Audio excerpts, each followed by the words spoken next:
The doctrine of inerrancy is a very, very influential doctrine and weighty doctrine in U.S. evangelical contexts and other contexts as well.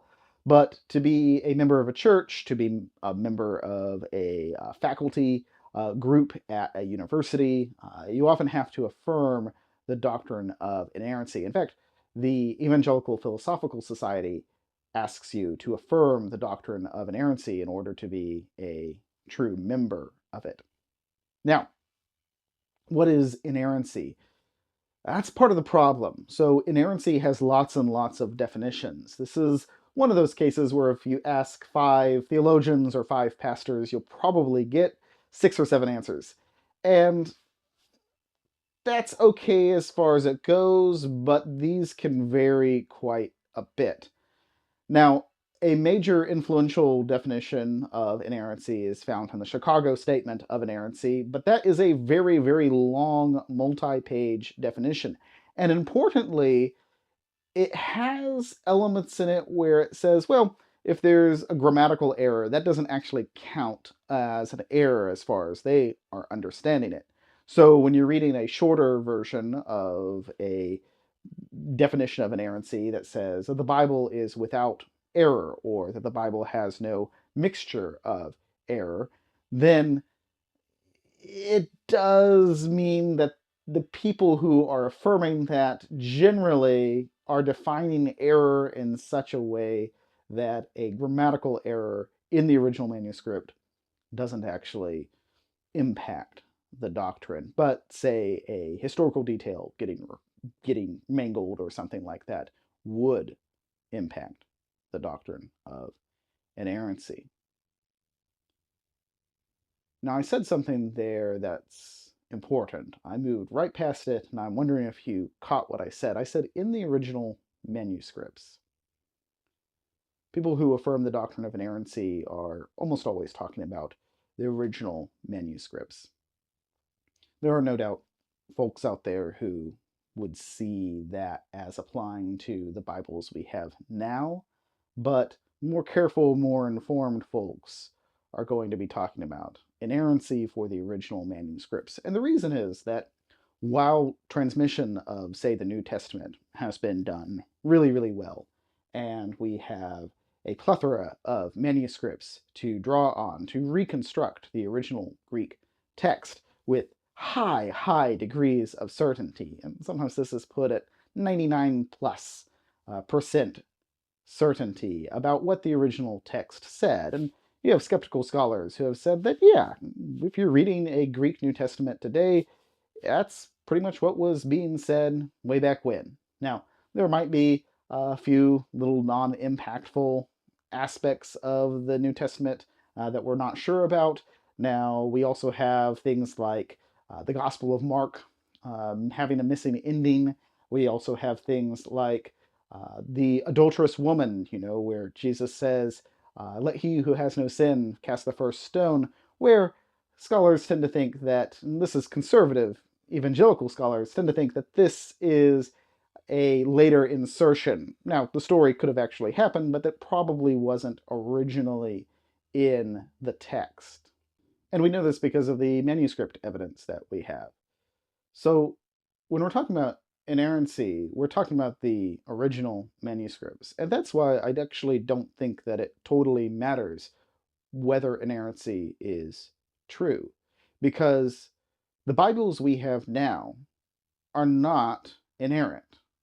Now, they're highly reliable to what was originally said, but they're not inerrant because of that transmission process, where there can be little mistakes that happened in there that mean that the text we have now is not necessarily without error. Does it really matter whether the Bible is inerrant in terms of its original manuscripts? We don't have access to them. And yet, I would affirm, and lots of other people would affirm, that it's perfectly sufficient for God to accomplish what he wants to accomplish through the Bible. And indeed, one might even say that the Bible cannot fail to accomplish the good works that God has in mind for it. But that's actually the doctrine of infallibility, not inerrancy. And so when we're talking about inerrancy, it doesn't really matter.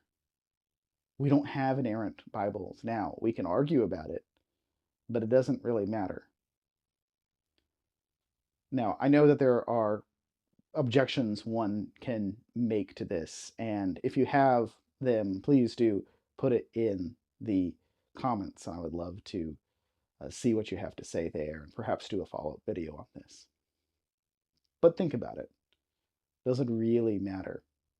And certainly, even if it does matter, should it be used as part of a statement of faith that means you can or cannot be a member of this church, or a statement of faith where you can or cannot be a speaker at our event, or you can or cannot be a member of our staff, or a faculty member at a Christian university? Because ultimately it's a moot point. We don't have inerrant Bibles now.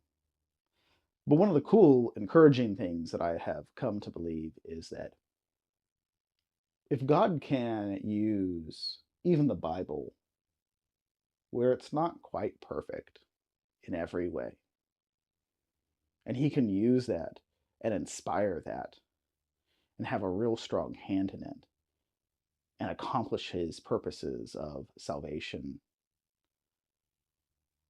and growth and relationship, largely through that.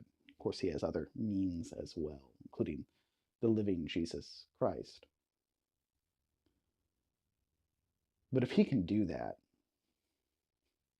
He can use you, He can use me.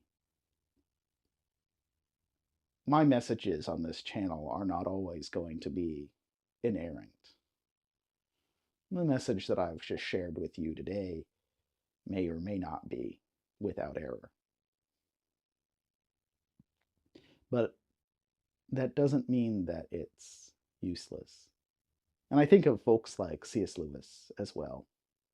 C.S. Lewis is one of those writers with whom I have many disagreements with on some of the smaller stuff and also some of the bigger stuff. But he was a Christian.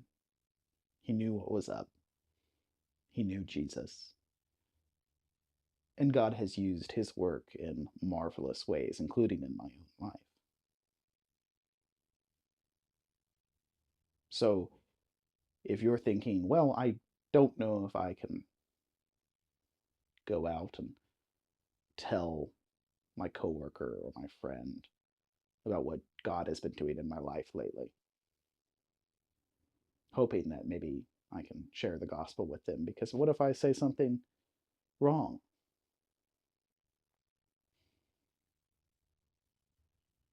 You don't have to be inerrant. None of us do.